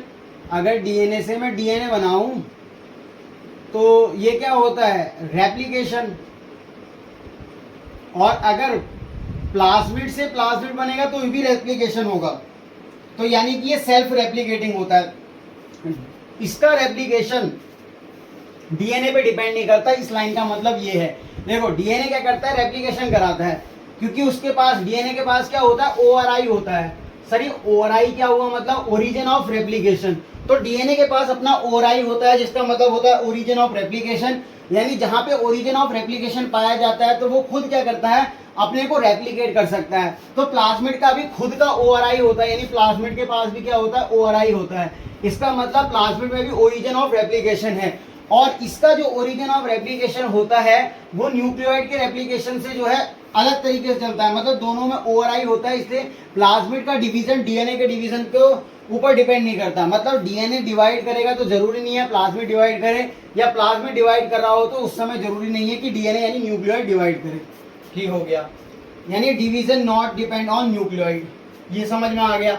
अब नोट आपके सामने लिखा है, नोट का क्या मतलब है सर? 500 रुपए का नोट है क्या? इसको हम लिख लें 500 रुपए का नोट? नहीं, ये 500 रुपए का नोट नहीं, 1000 का भी लिख सकते हो। क्या कह रहा है? Note in one bacteria more than one copy of one type of plasmid. इसका क्या मतलब है कि एक बैक्टीरिया में एक से ज्यादा कॉपी हो सकती है एक टाइप के प्लाज्मिड की। जैसे यहाँ पे आपको दिख रहा है कि 5 प्लाज्मिड मैंने बनाए हैं, मतलब एक कोई प्लाज्मिड है, ये उसकी मल्टीपल कॉपी है। तो अगर आपसे पूछा जाए कि प्लाज्मिड क्या होता है, एक बार बताइए, तो प्लाज्मिड में आप ये लिखोगे ये एक्स्ट्रा क्रोमोसोमल होता है, मतलब अदर देन जीनोमिक डीएनए होता है, मतलब जीनोमिक डीएनए होगा उसके अलावा प्लाज्मिड पाया जाएगा। अब जरूरी नहीं है कि क्या कहते हैं प्लाज्मिड पाया ही जाए। क्यों? क्योंकि देखो जितना उस बैक्टीरिया को जीवन के लिए जीन चाहिए ना, मतलब जो भी ऑल नेसेसरी जीन चाहिए जो कि उसके जीवन को बनाए रखने के लिए जरूरी है, तो वो सब न्यूक्लियोइड में पाई जाती है। मतलब कि न्यूक्लियोइड क्या होता है? मेन जीनोमिक डीएनए होता है या फिर इसी से क्रोमोसोम बनते हैं, ठीक है। बट प्लाज्मिड क्या होता है ना, ये अदर देन जीनोमिक डीएनए होता है। अगर ये प्लाज्मिड ना हो तो इसका मतलब नहीं है कि बैक्टीरिया मर ही जाएगा, या प्लाज्मिड हो तो बैक्टीरिया तभी जी पाएगा, ऐसा नहीं होता है। प्लाज्मिड होना ना होना ये उस बात पे डिपेंड नहीं करता है। तो प्लाज्मिड क्या होता है? सर्कुलर होता है, मतलब इसके बोथ एंड आपस में फ्यूज होते हैं। डबल स्ट्रैंडेड होता है जैसे न्यूक्लियोइड होता है। सेल्फ रेप्लिकेटिंग होता है, इसका मतलब division not depend on nucleoid. अब प्लाज्मिड के कुछ टाइप होते हैं कि प्लाज्मिड के क्या क्या टाइप होते हैं उनको देख लेते हैं। तो प्लाज्मिड के आपके 4 टाइप आपके एनसीईआरटी में मेंशन है। एक है टीआई प्लाज्मिड, आर प्लाज्मिड, उसके बाद डिग्रेडेटिव प्लाज्मिड और एफ प्लाज्मिड। बात करते हैं एक एक करके ऊपर प्लाज्मिड के टाइप में। पहला है टीआई प्लाज्मिड। देखो डायरेक्ट एग्जांपल याद करना है, ऐसा नहीं कि आपको इसके अंदर डेप्थ में घुसना है। होता क्या है, देखो टीआई प्लाज्मिड में न्यूक्लियोइड तो होगा सब में।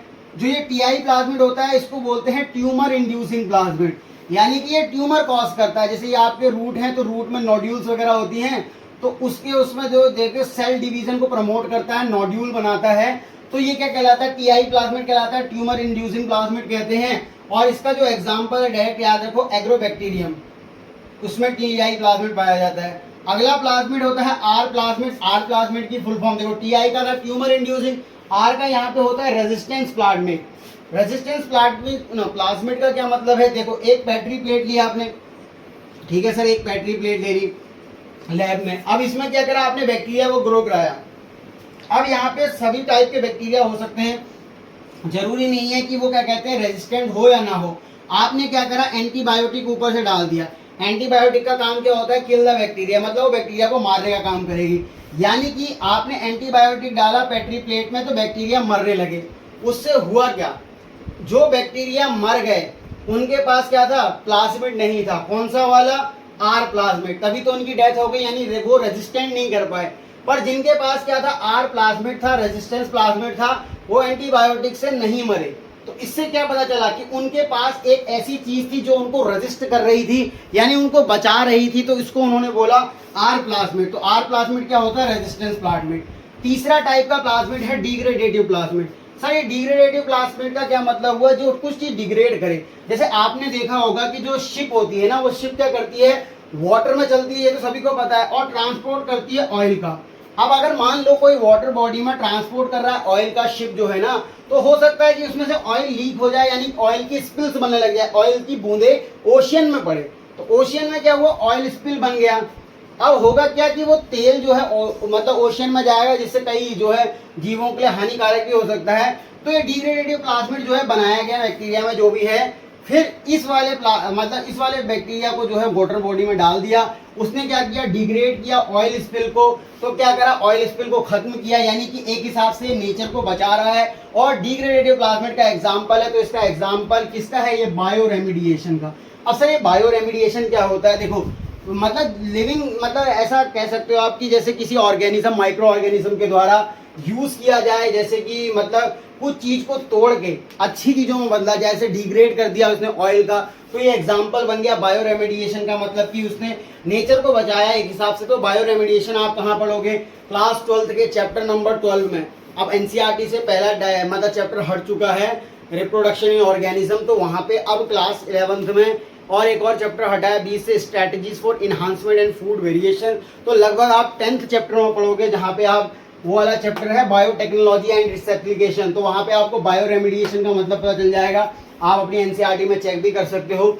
आप 10वें चैप्टर में जाके वहाँ पे देखो बायोटेक में कि आपको बायो रेमेडिएशन वाली लाइन लिखी होगी बायोटेक एंड इस एप्लीकेशन में। फिर उसके बाद जो चौथा प्रकार का प्लाज्मिड है उसको बोलते हैं एफ प्लाज्मिड। एफ प्लाज्मिड को मतलब फुल फॉर्म होती है फर्टिलिटी प्लाज्मिड, यानी कि ये किसमें यूज होगा, समहाउ ये यूज होगा बैक्टीरियल रिप्रोडक्शन में। अब देखो जिसमें ये प्लाज्मिड पाया जाएगा मतलब एफ प्लाज्मिड, तो उसको बोलेंगे फर्टिलिटी प्लाज्मिड, और वो बैक्टीरिया में क्या होगा, सेक्स पिलाई भी बने होंगे। यानी ये एक ऐसा प्लाज्मिड होता है जो कि हेल्प करता है रिप्रोडक्शन में। देखो पिलाई का क्या काम होता है, ये कॉन्जुगेशन ट्यूब बनाता है और आइडेंटिफाई करता है ऐसा बैक्टीरिया जिसको क्या कहते हैं, मतलब जो कि अपोजिट टाइप का हो। और फिर ये जो देखो मैंने आपको बताया था कि प्लाज्मिड का ट्रांसफर भी एक प्रकार से रिप्रोडक्शन होता है। अगर बैक्टीरिया में वेरिएशन कैसे आएगी, मान लो इसमें कोई वेरिएशन पाई जा रही है बट इसमें नहीं है, तो इसमें से प्लाज्मिड ट्रांसफर हो गया, तो अब इसके अंदर भी वो वाले कैरेक्टर आ जाएंगे ना, तो ये पहले से कुछ अपने अंदर वेरिएशन ला रहा है, तो ये एक प्रकार का रिप्रोडक्शन है। तो इसीलिए ये बैक्टीरियल का एक रिप्रोडक्शन है। तो ये वाला प्लाज्मिड क्या कहलाता है, फर्टिलिटी प्लाज्मिड कहलाता है, जिसकी वजह से सेक्स पिलाई बनते हैं। और यहाँ पे देखो पिलाई क्या करते हैं, कॉन्जुगेशन ट्यूब बनाते हैं।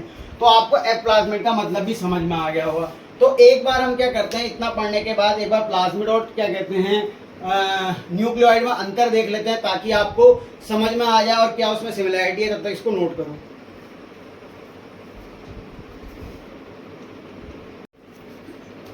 तो आइए प्लाज्मिड और डीएनए में कुछ अंतर कर लेते हैं, जिससे आपको प्लाज्मिड और डीएनए एकदम से क्लियर हो जाए। तो देखो प्लाज्मिड और डीएनए में कुछ समानताएं भी हैं। जैसे प्लाज्मिड और डीएनए में क्या समानता है, दोनों डबल स्ट्रैंडेड होते हैं, यानी प्लाज्मिड भी डबल स्ट्रैंडेड है, डीएनए भी डबल स्ट्रैंडेड है। यस, प्लाज्मिड भी सर्कुलर है, डीएनए भी सर्कुलर है। यस। अब जो डिफरेंस आता है देखो, प्रेजेंट इन सम बैक्टीरिया, मतलब प्लाज्मिड ऐसा नहीं है कि सारे बैक्टीरिया में पाया जाए, ये सम बैक्टीरिया में पाया जाता है। बट जो डीएनए है वो प्रेजेंट इन ऑल बैक्टीरिया, मतलब डीएनए तो सभी बैक्टीरिया में पाया जाएगा, ये न्यूक्लियोइड भी होता है। और देखो प्लाज्मिड क्या है, एडिशनल जीन है, मतलब अदर देन क्या कहते हैं, जीनोमिक डीएनए। देखो जीनोमिक डीएनए तो सब में ही है, मतलब जीनोमिक डीएनए का काम क्या है, ये क्या है कि सब में है जीनोमिक डीएनए। बट प्लाज्मिड कह रहा है ये एडिशनल हो सकता है, ऐसा नहीं कि अगर ये होगा तो क्या कहते हैं बैक्टीरिया जिंदा रहेगा। देखो इसीलिए लाइन लिखी है, नॉट नेसेसरी फॉर सर्वाइवल, यानी कि ये नेसेसरी नहीं है सर्वाइव करने के लिए। प्लाज्मिड नहीं भी होगा तब भी बैक्टीरिया जिंदा रहेगा। क्यों? क्योंकि सारी जीन तो है ही उसके उसमें न्यूक्लियोइड में। बट ये क्या करता है ना, गिव एक्स्ट्रा फिनोटाइप। अब एक्स्ट्रा फिनोटाइप कैसे देगा, मतलब जैसे टीआई प्लाज्मिड जिनमें पाया जा रहा था, जिसमें टीआई पाया जा रहा था, वो ट्यूमर को इंड्यूस कर रहा था, तो ये उसका एक अलग फिनोटाइप हो गया। जैसे आर, ये एग्रोबैक्टीरियम इसका एग्जांपल है, जिसमें रेजिस्टेंस आर प्लाज्मिड था, वो क्या कर रहा था, रेजिस्ट कर रहा था बैक्टीरिया को। और जिसमें क्या कहते हैं डिग्रेडेटिव था, तो वो ऑयल स्पिल को डिग्रेड कर रहा था। और जो एफ प्लाज्मिड था वो फर्टिलिटी को प्रोड्यूस कर रहा था, यानी सेक्स पिलाई बना रहा था। तो आपने देखा कि ये Ti plasmid, R plasmid, degradative plasmid और एफ प्लाज्मिड ये एक्स्ट्रा फिनोटाइप दे रहे हैं। इसका मतलब ये थोड़ी है कि जिसमें टीआई प्लाज्मिड होगा वो कभी जिंदा नहीं रह पाएगा, वो क्या कहते हैं ट्यूमर बनाने का काम कर रहा है। जिसमें आर प्लाज्मिड होगा वो वैसे भी मर जाएगा, ऐसा थोड़ी है। तो ये क्या कर रहा है ना, एक्स्ट्रा फिनोटाइप दे रहा है। इसीलिए प्लाज्मिड का होना ना होना ये जरूरी नहीं है। बट वो वाला जो जीनोमिक डीएनए है वो एसेंशियल जीन है। क्यों? क्योंकि अगर ये नहीं होगा तो उसके अंदर जो मेन जीन है वो तो बनेंगे नहीं, इसीलिए इसको जीनोमिक डीएनए कहते हैं। और देखो जो सबसे इंपॉर्टेंट लाइन क्या है, इसमें एक लाइन ये भी इंपॉर्टेंट है कि it replicate without division of nucleoid. ऐसा नहीं कि जब न्यूक्लियोइड डिवाइड करेगा तभी प्लाज्मिड डिवाइड करेगा। क्यों? क्योंकि ये दोनों आपस में सेल्फ रेप्लिकेटिंग होते हैं। देखो जो डीएनए होता है ना, ये न्यूक्लियोइड होता है, वो कब डिवाइड करता है, जब सेल को रेप्लिकेट करना हो। पर प्लाज्मिड ऐसा नहीं है। प्लाज्मिड अगर सेल रेप्लिकेट नहीं भी कर रहा है, मतलब अपने डीएनए को, तब भी प्लाज्मिड अपने को जो है रेप्लिकेट कर सकता है। क्योंकि देखो इनके पास क्या होता है, अपना ओआरआई होता है। ये जो ओआरआई होता है इसके बारे में कहाँ पढ़ेंगे, जब आप बायोटेक पढ़ेंगे, मतलब चैप्टर नंबर 9 में। तो बायोटेक में पहला है प्रिंसिपल एंड प्रोसेसेस में, तो वहां पे आपको पता चलेगा ये ओआरआई का मतलब क्या होता है। तो सर आप यहाँ क्यों बता रहे, देखो ऐसा होता है ना, हम ड्रॉपर हैं या फिर हम क्या कहते हैं 11-12 वाले भी हैं, तो आप जो है ना कभी कभी इन शब्दों को देख के घबराओ मत कि ये सर ओआरआई क्यों आ गया, आप यहीं पढ़ा दो। अगर मैं सब यहीं पढ़ा दूंगा तो cell the unit of life कितना लंबा हो जाएगा। यहाँ पे ऐसा नहीं करना है। कई लोग सोचते हैं कि सर सब यहीं बता दो, आगे नहीं पढ़ेंगे। क्योंकि देखो अगर सब यही बताने लग गए तो यही चैप्टर खिंच जाएगा ना बहुत ज्यादा। तो आपको कुछ वर्ड को नोट कर लेना अपनी कॉपी में, जैसे ORI आया तो सर अब जब ये ORI दोबारा आएगा तब मुझे पता करना है कि हाँ ये ORI का काम क्या होता है। तो ORI होता है ओरिजिन ऑफ रेप्लीकेशन। तो इन सभी के पास अपना ओरिजिन ऑफ रेप्लीकेशन होता है। तो ये क्या करते हैं, जहां से रेप्लीकेट करते हैं, तो ये प्लाज्मिड में भी होता है और डीएनए में भी होता है। यानी कि जो प्लाज्मिड की डिवीजन है वो डीएनए के डिवीजन या न्यूक्लियोइड के डिवीजन को जरूरी नहीं है कि उसके संग ही हो सकता है कि डीएनए डिवाइड ना कर रहा हो, यानी सेल डिवाइड नहीं कर रहा हो, तो प्लाज्मिड उस समय डिवाइड कर जाए। या हो सकता है कि प्लाज्मिड भी डिवाइड कर जाए और सेल भी डिवाइड कर रहा हो, तो न्यूक्लियोइड भी डबल होगा। यानी ये दोनों आपस में एक दूसरे से अलग तरीके से रेप्लीकेट करेंगे। इसकी रेप्लीकेशन इस पे डिवाइड नहीं करेगी ना, वो इसकी रेप्लीकेशन इसकी रेप्लीकेशन पे डिपेंड नहीं करेगी, और इसकी रेप्लीकेशन इसके रेप्लीकेशन पे डिपेंड नहीं करेगी। तो आपको डीएनए और प्लाज्मिड में अंतर समझ में आया होगा। मैंने अपनी पूरी कोशिश की है। अब उसके बाद चलते हैं इंक्लूजन बॉडी पे। सर आपने राइबोसोम छोड़ दिया। देखो मैंने आपको क्या बताया कि cell membrane structurally and functionally same किसके है, वो क्या कहते हैं यूकैरियोट के केस में। तो मैंने बोला कि हमने सेल मेम्ब्रेन की हल्की डिटेल देख ली, ताकि हम जो है जब यूकैरियोट में पढ़ेंगे तब हम सेल मेम्ब्रेन के बारे में बढ़िया से पढ़ेंगे। अब राइबोसोम भी क्या होता है sir, without membrane bound organelle होता है। अब विदाउट मेम्ब्रेन बाउंड ऑर्गेनल किसका फीचर है सर, प्रोकैरियोटिक का फीचर है। बट क्या कहते हैं यूकैरियोट में भी क्या होता है, एक विदाउट मेम्ब्रेन बाउंड ऑर्गेनल होता है जो कि राइबोसोम होता है, और वो राइबोसोम भी उसी के राइबोसोम की तरह फंक्शन करता है। मतलब अगर हम यूकैरियोटिक के राइबोसोम को पढ़ लें तो हमने प्रोकैरियोटिक के राइबोसोम को भी पढ़ लिया। इसलिए आप क्या करेंगे, थोड़ा धैर्य बनाए रखेंगे, राइबोसोम आएगा वो यूकैरियोट में अच्छे से पढ़ा दूंगा। अब हम चलते हैं इंक्लूजन बॉडी के ऊपर, तब तक आप इसको नोट कर लो।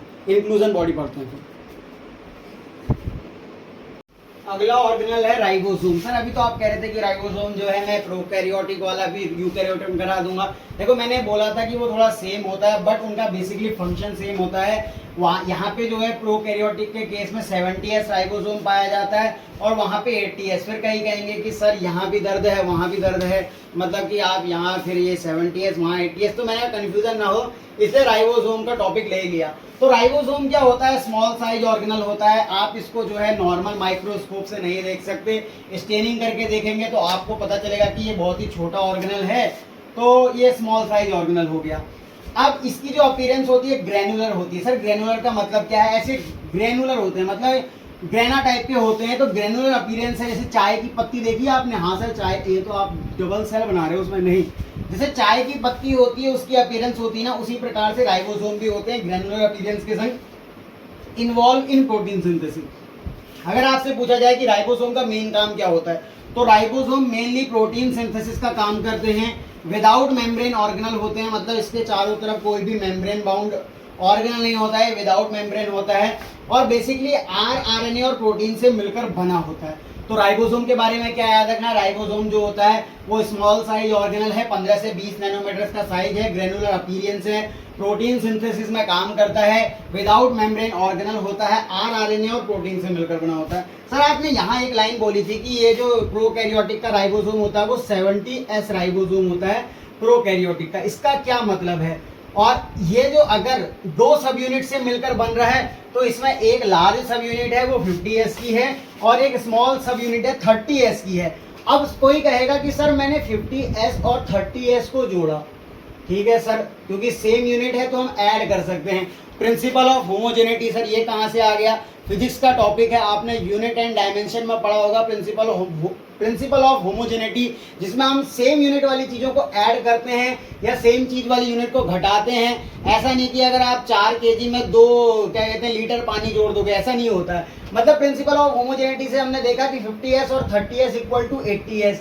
तो सर यहाँ तो 80S आ रहा है और आप यहाँ पे 70S बता रहे हो। देखो होता क्या है ना, जो ये 2 राइबोसोम की यूनिट जब आपस में मिल रही है तो हो सकता है इसका कुछ पार्ट ओवरलैप हो गया हो। तो ये सीधा एडिशन नहीं है, जैसे वेक्टर में आप करते नहीं हो कि 1 + 1 2 होता है और 1 + 3 4 होता है, पर 1 + 3 3 भी हो सकता है। जैसे वेक्टर में ये डिपेंड करता है एंगल पे कि उनके बीच पे एंगल कितना है, यानी 1 + 3 का सम 4 भी हो सकता है, 1 से लेकर 2 4 के बीच में कुछ भी हो सकता है, वो डिपेंड करता है एंगल पे। ठीक यहाँ पर भी उसी तरीके से होता है। सर ये फिजिक्स से कहाँ रिलेट कर रहे हो, तो देखो ना ये फिजिक्स भी हमारे आसपास में किस तरह रिलेट कर रही है कि अगर मैंने 70s को जोड़ा तो 70s में एक लार्ज और एक स्मॉल सब यूनिट है, आपस में जोड़ के 80s आ रहा है, पर ये सिंपल एडिशन ही फॉलो करता है, ये स्पेशल प्रकार का एडिशन फॉलो करता है जिसमें कि कुछ पार्ट ओवरलैप हो जाता है। इसीलिए राइबोसोम का जो सम आता है वो क्या कहते हैं 70s होता है और लार्ज और सब यूनिट में अंतर होता है। अब यहाँ पे सर एस का क्या मतलब है, एस बहुत यूज कर रहे हो, एस मतलब सूरज। आपका नाम, अरे मैंने आपको पिछले लेक्चर में बताया नहीं कि मेरा नाम सूरज है, आपको जान के बहुत ही खुशी होगी कि मेरा नाम सूरज है, और यहाँ वाले चैनल में मैंने बता दिया आपको। मतलब इस लेक्चर में हो सकता है यही क्वेश्चन आ जाए पेपर में, ऐसी बात नहीं करते हैं। यहाँ पे जो एस है ना सर, ये फालतू बातें मत किया करो। हाँ, तो एस क्या होता है, एस यहाँ पे होता है सेडिमेंटेशन कोएफिशिएंट। अब ये सेडिमेंटेशन कोएफिशिएंट क्या है, एनसीईआरटी की लाइन है, डायरेक्ट देखना क्वेश्चन मिल सकता है। It is indirect measure of size and density. इसका क्या मतलब है, ये इनडायरेक्ट मेजरमेंट करता है साइज ऑफ डेंसिटी। मैं एक एग्जांपल के माध्यम से बताता हूँ, तो आप जितने एग्जांपल से समझेंगे उतना आपको अच्छे से समझ में आएगा। तो ये इनडायरेक्ट मेजरमेंट कैसे हुआ, देखो मैंने आपके सामने एक मार्कर ले लिया और एक पेन ले लिया, ठीक है सर, एक मार्कर है और एक पेन है।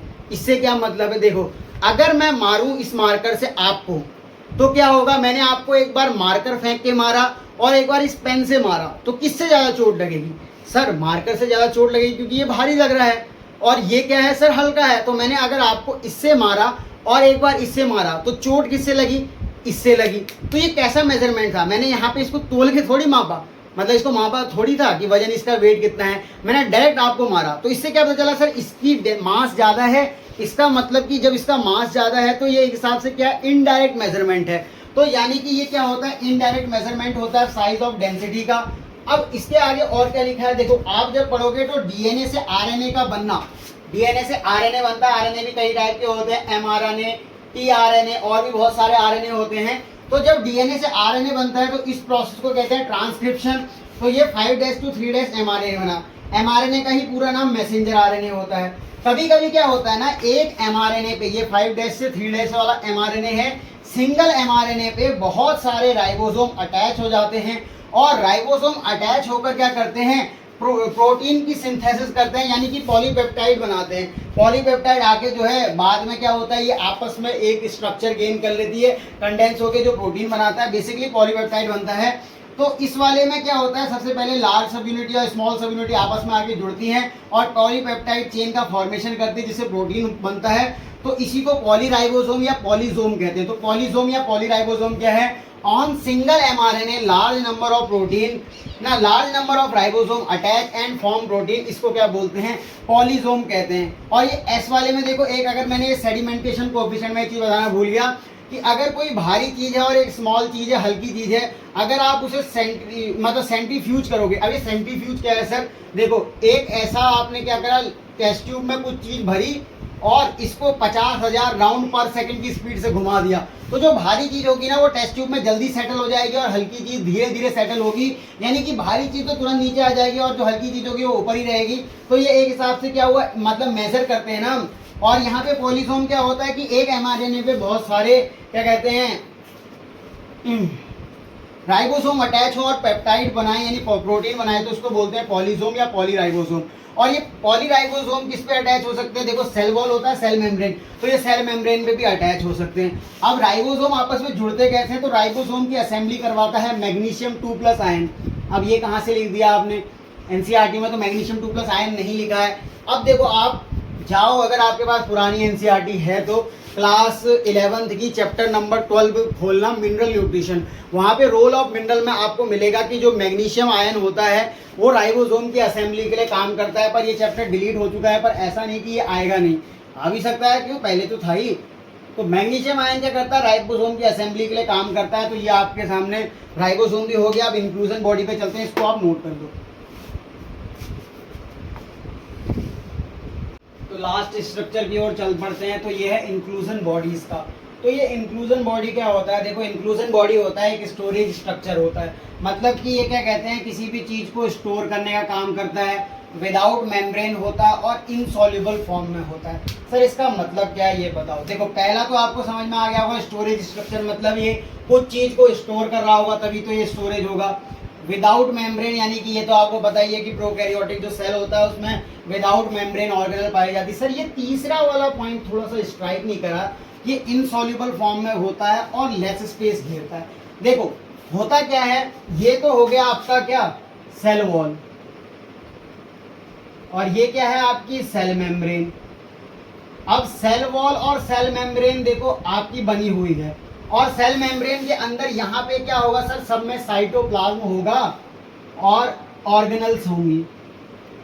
तो अब क्या होता है, अगर इसमें कोई चीज आपको स्टोर करनी है कम जगह में, तो वो आप किस फॉर्म में रखेंगे सर, किस फॉर्म में, मतलब जैसे अगर आपने एक बीकर में पानी लेते हो, ठीक है, अगर उसमें कुछ सॉल्ट या कोई भी चीज मिलाते हो, अगर वो पानी में घुलनशील है, तो अगर जरा सा आपको सॉल्ट स्टोर करना है इसके अंदर, आपने सॉल्ट डाला और सॉल्ट पूरे पानी में घुलनशील है, पूरे पानी में घुल गया, तो आप क्या देखेंगे कि जरा से सॉल्ट को स्टोर करने के लिए इतने वाटर की रिक्वायरमेंट हो रही है। ठीक है, मतलब अगर आप इस सॉल्ट को बाहर निकालना चाहते हो तो इस वाटर से आपको निकालना होगा, यानी इतने वाटर की रिक्वायरमेंट है वो पूरे सॉल्ट के लिए, जरा से सॉल्ट को इकट्ठा करने के लिए। और वहीं पर आप एग्जांपल लो किसका सर, यहाँ पे आपने सैंड डाल दी, यानी मिट्टी या रेत डाल दिया, तो वो रेत या मिट्टी कुछ समय बाद इस जगह पे बैठ जाएगी। फिर आप क्या करोगे, इस लिक्विड को अगर फेंक दोगे तो इतना सही लिक्विड तो चाहिए आपको उसको स्टोर करने के लिए। मतलब कि इससे क्या समझ में आया, अगर आप इसमें घुलनशील चीज डालोगे तो वो क्या करेगा ना, पूरा वाटर उसको घेर लेगा। मतलब वो उसको चाहिए कि जितना आपने वो साइटोप्लाज्म है वो सब एरिया उसको चाहिए। बट आपने ऐसी अघुलनशील बनाई चीज जो आपने डाला, तो आप अगर ऊपर का पानी फेंक भी देते हो तो वो चीज तो नीचे ही बैठी रहेगी। इसका मतलब अगर आप कोई ऐसी इनसॉल्युबल चीज बनाते हो साइटोप्लाज्म के अंदर जो कि स्टोरेज करेगी, तो वो क्या करेगी सर, लेस स्पेस को घेरेगी। आपको समझ में आ गया होगा। अब इसके कुछ एग्जाम्पल है यानी इंक्लूजन बॉडी के, तो कुछ एग्जाम्पल में एक है ग्लाइकोजन ग्रेन्यूल, एक है सल्फर ग्रेन्यूल। अब ये ग्रेन्यूल का मतलब वही होता है सर, ग्रेन्यूल लाइक अपीयरेंस होती है, विदाउट मेम्ब्रेन होती है। फॉस्फेट ग्रेन्यूल होगा और साइनोफाइसिन ग्रेन्यूल होगा। तो इंक्लूजन बॉडी आपको समझ में आया। इंक्लूजन बॉडी एक स्टोरेज स्ट्रक्चर होता है, विदाउट मेम्ब्रेन होता है, इनसॉल्युबल फॉर्म में होता है, लेस स्पेस घेरता है। और इसके जो कुछ एग्जांपल है, ग्लाइकोजन ग्रेन्यूल हो गया, सल्फर ग्रेन्यूल हो गया, फॉस्फेट ग्रेन्यूल हो गया, ग्रेन्यूल और साइनोफाइसिन ग्रेन्यूल। यहाँ पे दो प्रकार के ग्रेन्यूल आपको दिखाए गए हैं। मान लो ये ग्लाइकोजन ग्रेन्यूल है और ये फॉस्फेट ग्रेन्यूल है। अब ये चैप्टर में प्रोकैरियोटिक वाला हिस्सा खत्म हो गया। खत्म करने से पहले एक लास्ट चीज देख लेते हैं, गैस वैक्यूल नाम की भी कोई चीज होती है। तो गैस वैक्यूल क्या होती है, ये भी स्टोरेज करती है गैस को, क्योंकि कुछ बैक्टीरिया में क्या कहते हैं गैस वैक्यूल भी होता है, एक प्रकार का वैक्यूल होता है जो कि गैस को स्टोर करने के लिए होता है। पर इसमें क्या होता है सर, मेम्ब्रेन प्रेजेंट होती है। मेम्ब्रेन प्रेजेंट है तो ये प्रोकैरियोटिक का फीचर कैसे हुआ। आपने तो बोला था कि विदाउट मेम्ब्रेन ऑर्गेनल होते हैं, या फिर इसमें मेम्ब्रेन इसके ऑर्गेनल के चारों ओर नहीं पाई जाती। बेसिकली वो ये बात करता है कि लिपिड की मेम्ब्रेन होती है, कि लिपिड की मेम्ब्रेन नहीं पाई जाती। बट यहाँ पे एक मेम्ब्रेन पाई जाती है जो कि नॉट लिपिड बाइलेयर होती है, अदर देन लिपिड होती है, तो ये उसी में आ जाता है प्रोकैरियोटिक में। तो गैस वैक्यूल क्या होता है, स्टोरेज करता है गैस का, मेम्ब्रेन प्रेजेंट हो सकती है, वो लिपिड बाइलेयर की नहीं होती है। और ये प्रेजेंट किस में होता है, साइनोबैक्टीरिया और ग्रीन सल्फर बैक्टीरिया। तो ग्रीन सल्फर बैक्टीरिया और साइनोबैक्टीरिया में किस प्रकार का वैक्यूल देखने को मिलता है, गैस वैक्यूल। तो यहाँ पर मैंने दो लेक्चरों के माध्यम से, फर्स्ट लेक्चर जो कि आपका 34 मिनट्स का कुछ था या 35 मिनट्स का, और ये लेक्चर लगभग 1 आवर का हो गया है। तो 1 आवर 34 मिनट्स में मैंने आपको प्रोकैरियोटिक सेल के बारे में कंप्लीट डिटेल पढ़ा दिया है। अब आप अपनी एनसीईआरटी से पढ़ना, आपको समझ में आ जाएगा। तो पढ़ाई करते रहें। All the very best. मिलते हैं आपसे नेक्स्ट लेक्चर में, तब तक के लिए ओके बाय टाटा।